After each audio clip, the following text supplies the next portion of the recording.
bloody clusters, gauging puppy ruptures, nickel tripping, shutting fuckers down, fucking them coppers down, round after round after round, bloody bodies, badges spread it on. Hey, what's up? What's up? This is Spooky Chola in the house. This is Chief Yaki. This is Bamboo Loka. This is Loka right here in the house. Woo-woo. That's right. That's right. Today we are doing a podcast on the homegirl Bamboo Loka. A lot going on. This woman is hard to get an hour through. Okay. You have to make a reservation. Right. I had to bring a snack just to fucking, make sure we had her on the phone. Waiting, we were on standby, ready to go. I fell asleep. Hey, we were bobbing and weaving that night, but we were very anxious and excited to have you on here because I know that you have a lot to talk about. That's right. So, Bamboo, go ahead and introduce yourself. Hey, guys. How are you? My name is Bamboo Loka. I am an honorary member for Crybaby Mafia for the PhD Brown Berets. I'm here and I met in the city of California. California.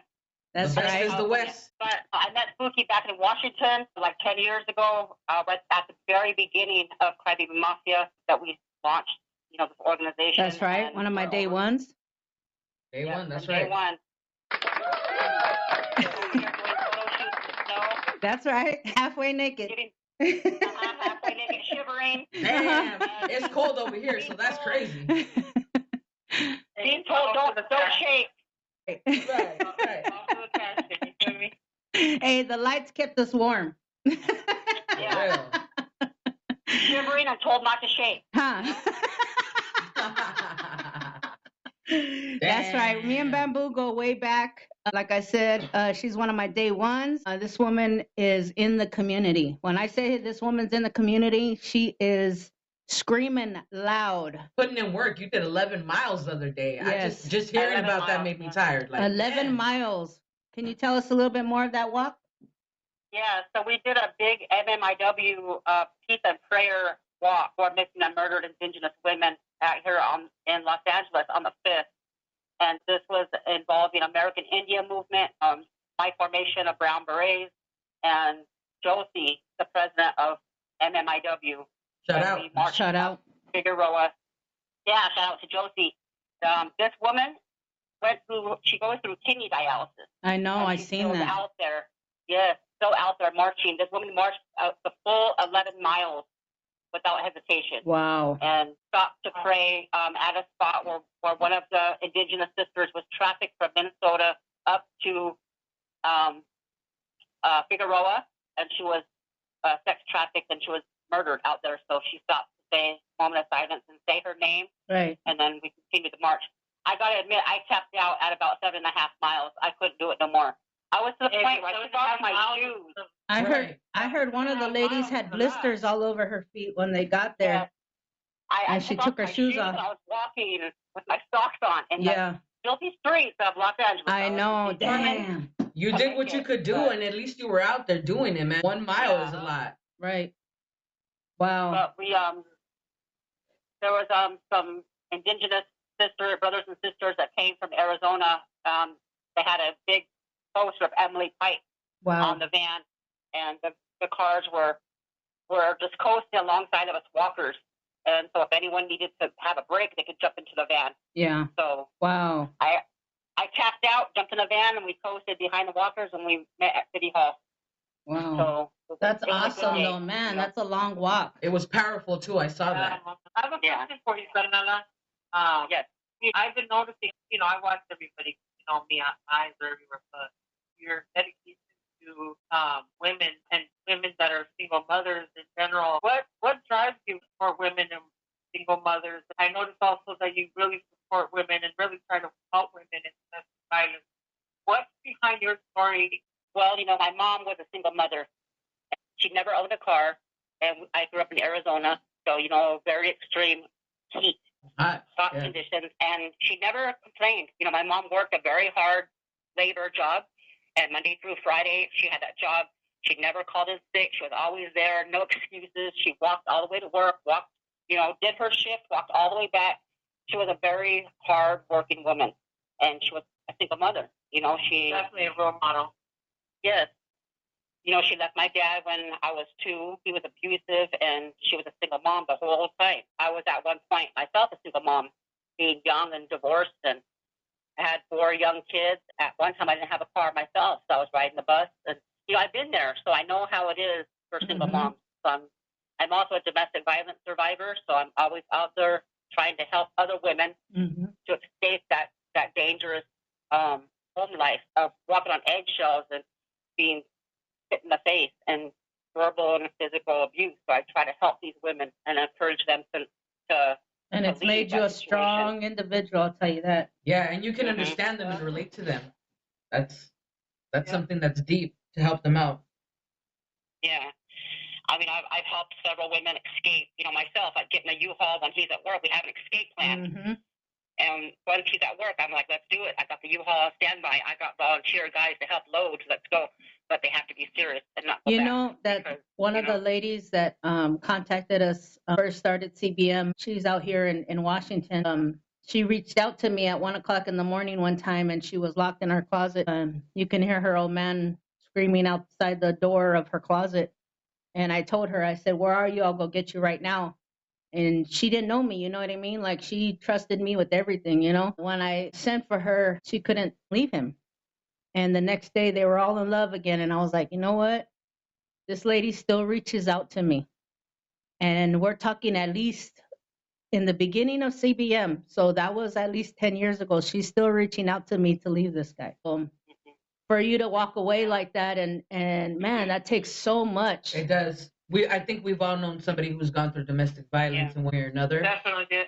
I'll never forget. I'm gonna bring up a memory here, and this is one of our members currently in our or was in Mexico on vacation, what she thought was a vacation, and the husband actually tricked her. They were there. He became highly abusive. Her phone was taken away. Was only given the phone at times. He was in. You remember that one? I remember. He was in Federal, Mexico, and right away when she contacted that Bamboo would know what I needed to relate to her. Bamboo had the greatest ideas and advice that had me link up with an organization in Federal to help her escape. I do know she ended up escaping. She ended up being able to leave. She got in contact with people. They helped her get her out of there, and she finally was free and ended up back home. I really think that Bamboo's advice and her help and her pointers and the way she sprung into action right away to help Carnala says volumes about her. Because that Carnala is very grateful. Yeah, Bamboo's ready to send the cavalry in. Straight up. Actually starting to be more independent. If there's anybody out there that needs your help, I'm sure they can always reach you, right? Oh, yes, of course. I'm on Facebook under Lori De Leon. They can get me on TikTok under Bamboo Loka. They can contact Spooky. They can contact you, Loka.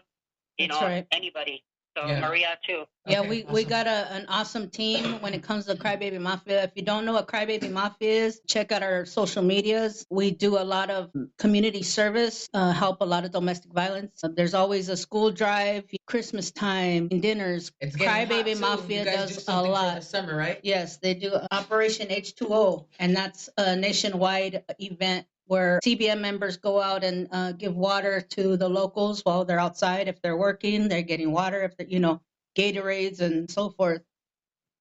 Bamboo, I know you some events coming up, and if people would like to donate to your cause, where can they send that to?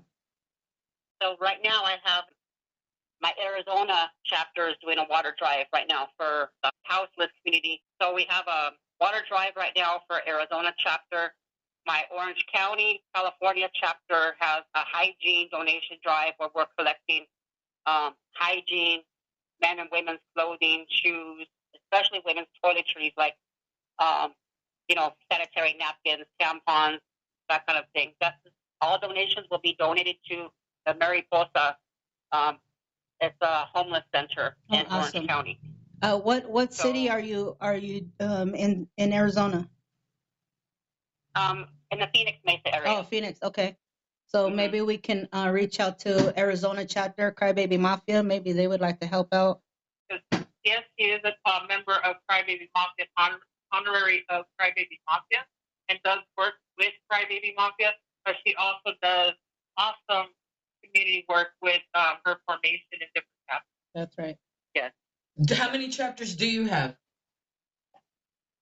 Right now, oh gosh, I have Utah, North Carolina, Colorado, Connecticut. No, I'm sorry, I no longer have Colorado, so I have Utah, North Carolina, Connecticut, Florida, Texas, Pennsylvania, Washington State, Oregon, Minnesota, Arizona, and California. That's what's up. That's what's up. That's awesome. I was telling Bamboo earlier that I saw on the Northwest Lowrider Car Clubs boosted her the event that she's doing out here in Washington. They'll be braiding the hair with the ribbons out at one of the lowrider shows. I believe it's coming up. Yeah, I can't remember the date. The end of the month. And, Shout out to all the car clubs out here in Washington. Look, we thought they were not here, but they definitely are Oh representing. yeah, they're rolling deep and down in Washington. Yes. So okay. So I'm quiet. I know everybody got all quiet. Hey. Everybody got all serious. All right, then. I'm cutting. Don't worry about it. We got shot at the same time. Y'all need to jump in. Huh. Look, I'm listening to you guys go, okay? But here I go jumping in, all right? So, okay, I know Bamboo Loka. I've seen all the things that you're doing for the community. Much respect. I think you're amazing for doing all those things. I'm very for the proud women, of you. The Daniela. women, Thank you. the cause, all of that. Very, very proud to have you just representing. I know stories of all of you guys, but you guys tell me a story. Delia, you go ahead and tell us a story, about you, Spooky, and Bamboo. Oh shit. A little story. You guys go way back. You know what I'm We saying? all do. Story We all go time. way What back. you think? Well, let me tell you something. Okay. All three of us we go way back, and there's tons of stories. You know what I mean? Right. The only sad thing is that me and Bamboo Loka have not yet personally. I have never physically met Bamboo Loka, and honestly, she's in the same state as me. And That's crazy. Yeah. I know. You guys are gonna And I meet up. know Watch all when you over. least expect it at Walmart or some shit. Uh-huh. You guys are gonna be like over here, shopping and be like, oh shit. She's always up in LA and San Diego, and I'm stuck right here in the dirty desert, way over here yonder. So I mean, I see her work and I admire what she does for the community. However, we do go way back. There's a lot of stories we've worked together over social media. Mm-hmm. We've done a lot of planning together. We've bumped heads, and we both have strong personalities. But, I always like to just make sure that we keep that, water under the bridge. You know what I mean? Right. Just keep it rolling. I don't need to have negativity. You guys keep in mind, we come from something that made us learn about what happens when sisters fall apart. You know what I mean? It doesn't only take down a few, it takes down the whole community. And I think that because of that, it made us grow as stronger women. Oh yeah, most definitely. Just continue working. Why look back and keep dwelling on it when we can keep moving forward? You know what I mean? Right. And that's what I believe has kept us stronger. And also she's so busy, and so am I. And we just keep it like that. Whenever she needs me, I'm there. I'll answer any questions that she needs. If there's any concerns, I'll do my best to try to, iron shit out with her. If not, I go to see. It's always been out of respect for each other. Because we have learned a lot through the years. Mm-hmm. Through the years we went through different steps. We had fallbacks, but we came back up. But they were all learning lessons, and that's something that, how can I say it? It's growth. And I admire her. I watch her. I see the things that she does for the community and for families. And man, I'm sorry, Carmela, but you could write a whole paragraph. You should write a book. Yes. You should write a book. Yes. I am. Okay, I am actually girl. writing Look, well, hey, we want to be in one of the chapters. Okay, you got to put the podcast in us talking about the book. Since we're promoting you, I'm just like, coming soon. The book. Are you doing a life book or?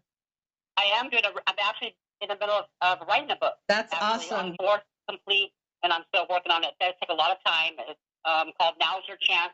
Oh, And it's okay. my true story of my survival of domestic violence.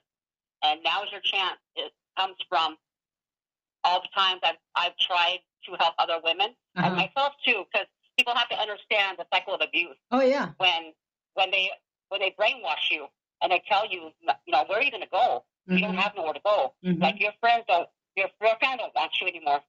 Right. Or they tell you like no one's going to love you like I do, and then I lost my job. I've never in my life ever been fired from a job. Mind you, I'm going to be, how old am I? I'm going to be 53 in June. I've worked since I was 15 years old. I've never been fired from a job. This dude that, my ex that abused me got me fired from 2 very good jobs I had. He had me almost evicted from my house. So they tear you down to the ground where you lose everything. Yeah. Yeah, and you know what? Because he wanted you to depend on him. Going through something similar, and I know what it's like to be abused and in an abusive relationship. It isn't easy to speak up in the beginning. In the beginning, you just want things to look good in front of everybody, even though it's horrible behind doors. You know what I mean? Right. Because it's embarrassing. It's embarrassing to expose that part of your life that.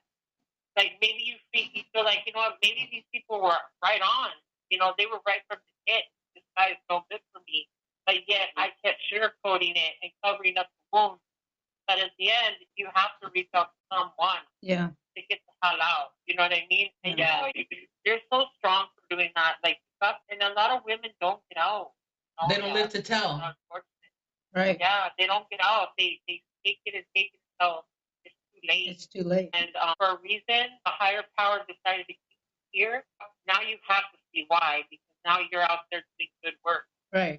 And you're saving women, saving lives. So there's a reason behind all the horrible shit that happened.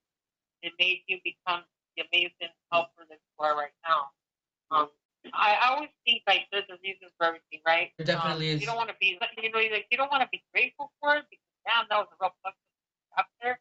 But at the same token, be grateful that you made it out, and it made you wiser. It made you, someone that people can go to, and that has the experience behind it. You know what I mean? Right.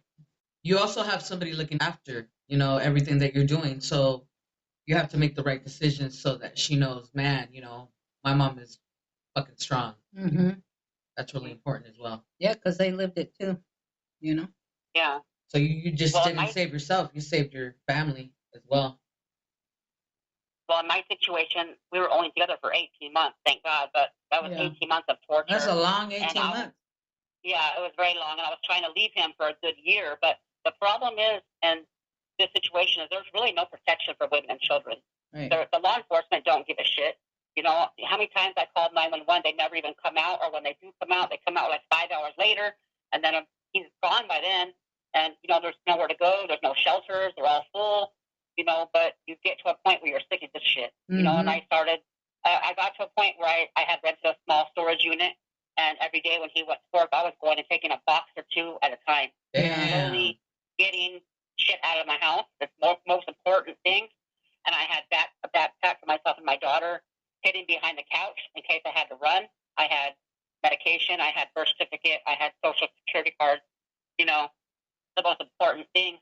And so that's where my book comes, is it's called Now's Your Chance. Yeah. Because I had an escape plan in my mind, like, okay, I'm going to do it today. When he goes to work, I'm taking off. Now is my chance. He's at work. I can go.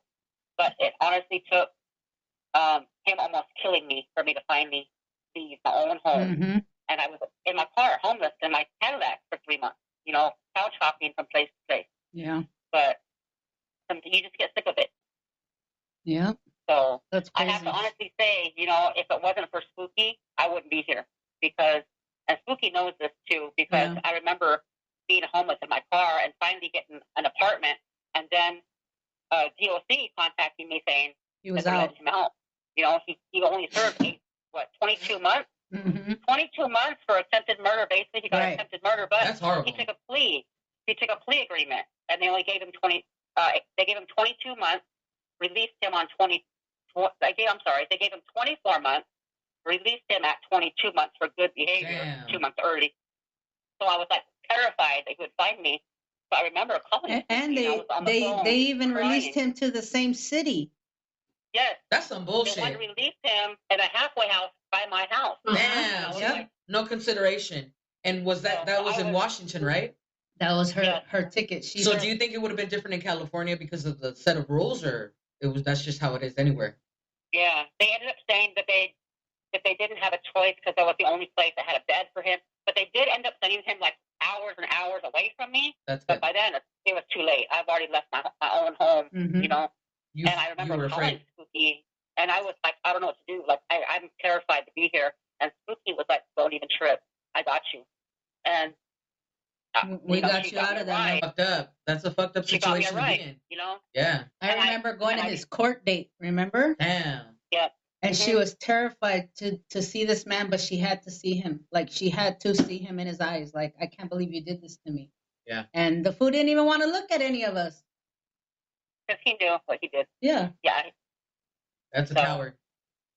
I remember that one time you called me, and this is the time when you were at your lowest. You were homeless. You were having issues, and people were kind of closing. The doors were getting closed in your face, and it's not that they didn't love you or anything. It's that it's again with abuse. You made so many excuses, and you kept going back, whatever, and people get like.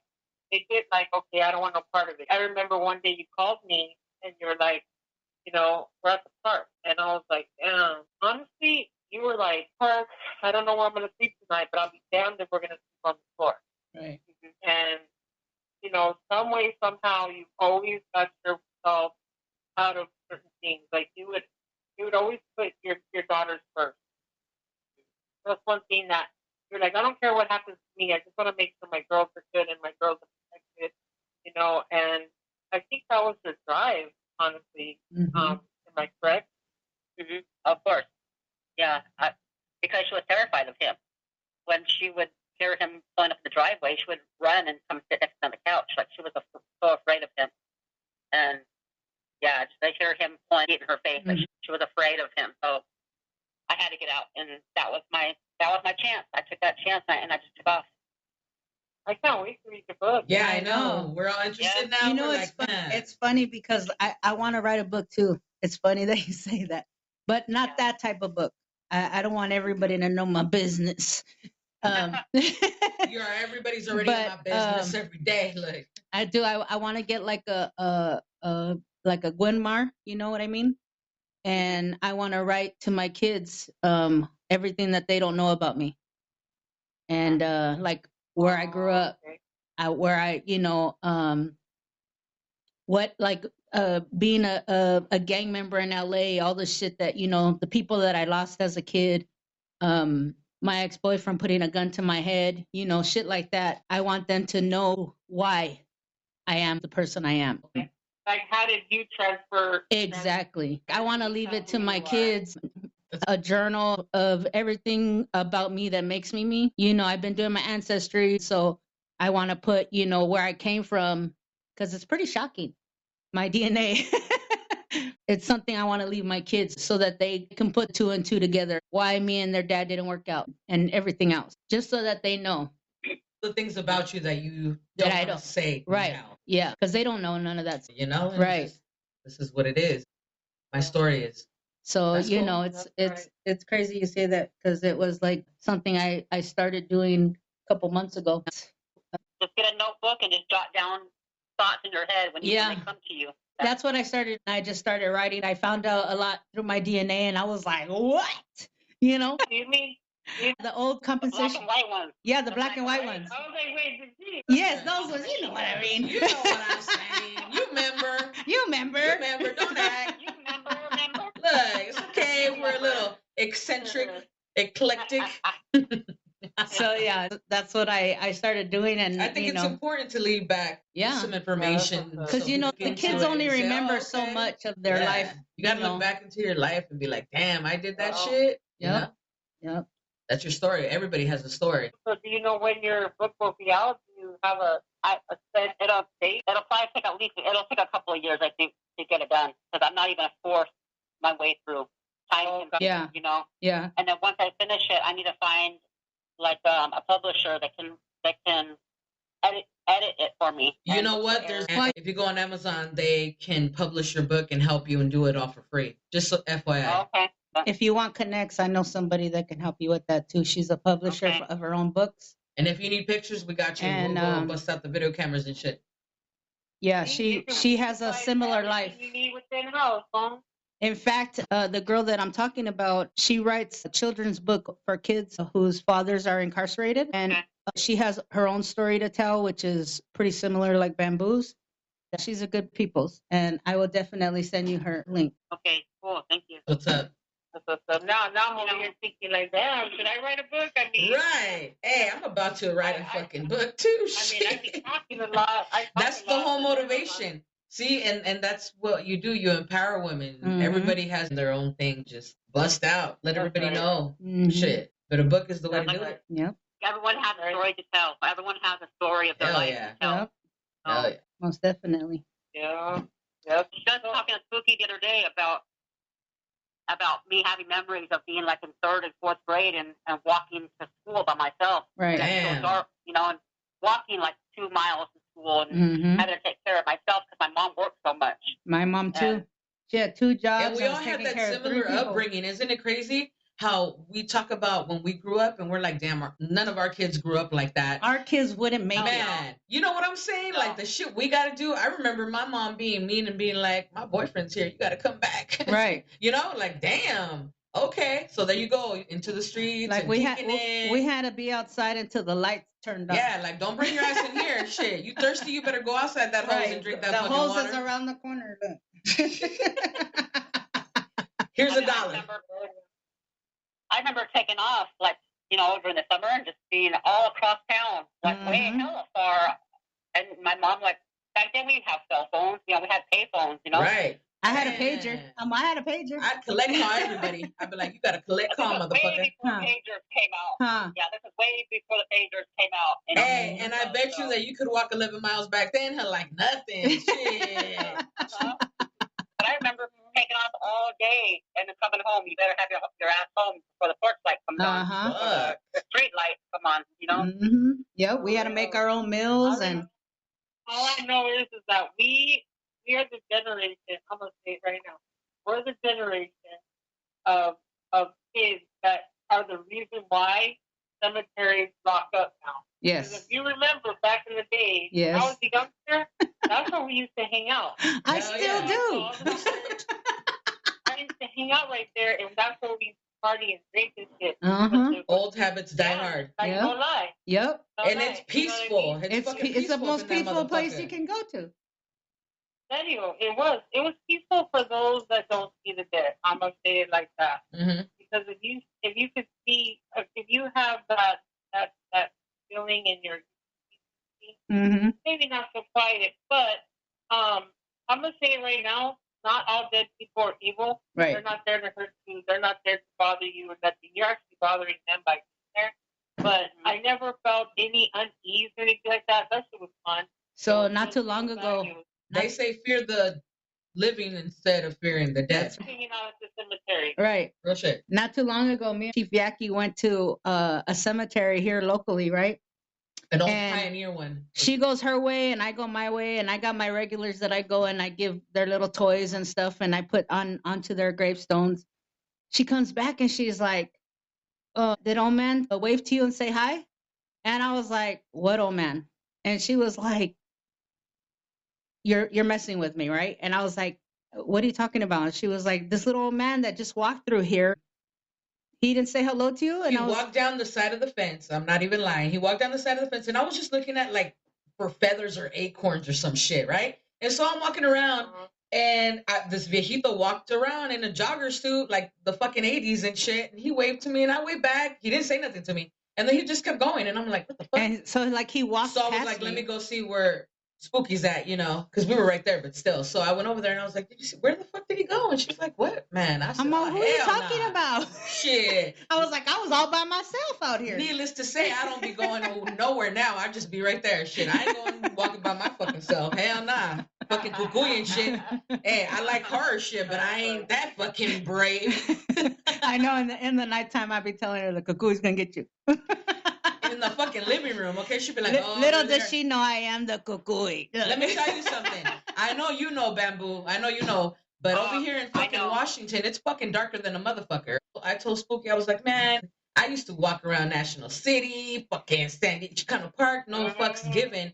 But I ain't going to the mailbox or the trash can at night here. You got me fucked up. Fucking Sasquatch is gonna come and fucking take me. I ain't fucking around. It's darker than a motherfucker out here. What street lights? Shit, you lucky if you fucking see the reflection of the fucking moon up in this motherfucker. Right. That's hilarious. With my females and my cousins in Royal Heights, we would go through the tunnels. We would do all bullshit. Like we would cruise everywhere, go everywhere. I had no fear in me of anything. I was a kid. I got into shit. Then we moved to Stockton, California. That's a whole different. Whole different vibe. Yep. Field. Yeah, fields and fields. Now it's more of a bigger city, Stockton, California. But shout out to all the people out there in Stockton, California. You know, it's funny. Shout out Stockton.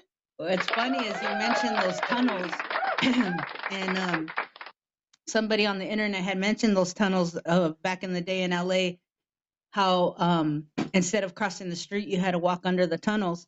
And this guy, he's like a DJ on TikTok. He does oldies and stuff, and he was talking about the tunnels, and I was like, that's on Huntington Drive and whoop-de-woo. And I was like, we used to go that way to the library. And he was like, you really are from the hood. Like, I named the street, you know. You don't know about the tunnels? Yep. Then you don't know. You know what I mean? They're closed now, but man. Yeah. That's how you cross the street in LA, is under the tunnels. Growing up there, born there, saying to know about certain things about LA, you know what I mean? And those are good memories that I have that now, unfortunately, it's not available to the people. I guess they closed it off or whatever. But when I was a kid, it was adventure. You know, it was so adventurous and it was a little scary. But today, our kids can never. Right. My son goes to college in Eastern Washington. It's not a big city where he's at. And I said, well, mijo, if you ever want to come home, you know, there's more opportunity out here. If you don't want to go to school no more, and there's a lot of jobs out here, you know. He's told me that the city I live in is too ghetto. Damn, Tacoma. I said, what? What you mean, ghetto? He said it's unsafe there.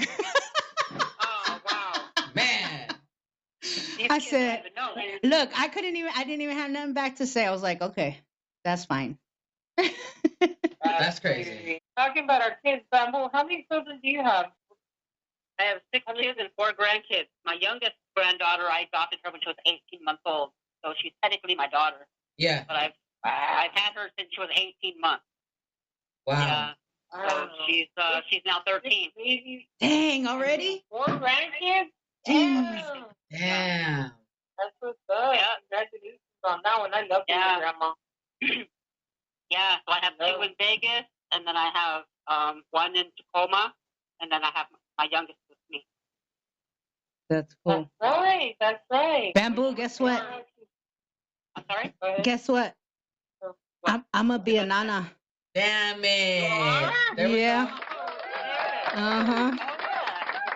Thank you. 21? How is that possible? You're so young. I know, right? I mean, my kids are going to pass me up any day now, you know? That is great news. Blessings. I'm ready. You know, they have a whole granny walk out here. Don't even play. They dress up like grannies with the whole walkers and everything. And then they go into all the bars and they go and have a good time. Yep. I do have that. We're going. Go play bingo together. Hell yeah. That's some Golden Girl stuff. We got the emerald and shit. Yeah. Fuck. That's going to be. Why you playing? You ain't ready. I know I'm not ready. I'm still, I'm still in my 20s. She's still living her life. I've only had 20 years of experience in my 20s, so you know. It's all right. It's okay to be a young grandma. You cool. I actually been waiting for this. This is I dreamed of it, and I knew it was coming. So I knew it was coming before my son did. That's what's so clowning. So my stepson as well. He's having a baby. 2 grandkids coming. Yeah. So grandkids is such a blessing. I'm gonna tell you right now. They are such a blessing. I can't imagine. You know what's crazy? This is TMI, but I can give a fuck. This is an uncensored podcast. That's right. If you don't like what you, hey, if you don't like what you hear, You Kick rocks. you can push left. Look. My daughter goes, Mom, and I go, what's up? This is about my grandkids. Can you believe it? She's being all scientific all things. She's like, Mom, you know, can you believe that? And my first granddaughter, her name's Sophia. She goes, you believe that Aaliyah was in you? And I was like, damn. I was like, wait. Now hold on. It took me a second. I was like, what are you talking about? Right, yeah. You're like, what conversation? What the fuck are we talking about? What? Yeah. Goes, yeah, Mom. He goes, your grandkids were already in you before they were in Araceli. Mm-hmm. And now they're here. And I was like, well, damn, you're actually right. And it's crazy the way she said it. It kind of took me back. I was like, oh, what? She said, oh, but I was thinking about like, damn, those my grandbabies are just, and I don't know, like I can't explain it, homie. You know what's clowning is another every time my daughter-in-law, now that she's pregnant, every time she comes near me, the baby takes all my energy, and it's so weird. I go to sleep immediately after she leaves, and I woke up and I looked at Chief Yaki and I was like, my grandbaby's trying to kill me, taking all your energy from you. That's what happens though. That's that senior citizen. Yeah. That's that sundown shit. Don't get it twisted. It's okay. I'm unmedicated now. Right. Look. I take lavender pills, motherfuckers. Shit. Yeah. Yeah, those are good times. That's going to be your guys' story. The journeys, right? Well, ladies, it was great talking to you. I'm Bamboo. Thank you for coming on the show. Thank you, Bamboo. Anytime. The fuck out of you. Anytime. Esa Loka, anytime. And we're going to be hitting you up. We're going to be talking to Baez tomorrow. Also going to have Raised by Cholas on here. Raised by Cholas is coming in soon too this weekend. And some special guests coming soon. So. And if you guys ever have anything that you guys want to talk about, like H2O, that's coming up. So that's important. Yeah. I went to Chicano Park Day over here in San Diego. I ran into Osita. Yep. She does a lot of things with the domestic violence shelters. Another amazing person. Yep. Shout out to Osita. She told me, shout out to Osita. She was like, let's network. Let's work together for the women, supporting women. That's right. We got to empower. Before she was on the TV screen, she used to give kids tennis shoes. She would go on the video and ask them the size that they wore, and she'd give them a whole outfit. I was amazed before I even knew who she was. You know what I mean? She was just out there in the video giving kids new sneakers and stuff like that. So good peoples. Don't forget where you came from, always. Yeah, she's good peoples. I talked to her because she met my ex-husband and my son when they were at an event, and she actually took pictures with them, spoke with them, they shared a few words. My son spoke with her. He says that she's an awesome person that he met. He really likes her vibe. I'm really looking forward to meeting with her for sure. and work with her. That'd be so awesome. Yeah. She is so sweet. She's very, very nice. She really is. That's cool. Thank you, Bamboo, for being with us. Thank you, Esa Loka. Thank you for being with us. We're not dropping government names up in here. What the fuck? I forgot. Okay? Shit, I owe some tickets, motherfuckers. Right. Nah, I'm just playing. Right. They looking for me. No, man. Damn. Slipping over here. Now, we appreciate you guys. Thank you for being with us. All right? No, thank you. Anytime. With that, Chief Yaki, I'm out. Real quick, rest in peace, Clarine. This one's for you. Rest in peace. Forever. Love you, Clarine.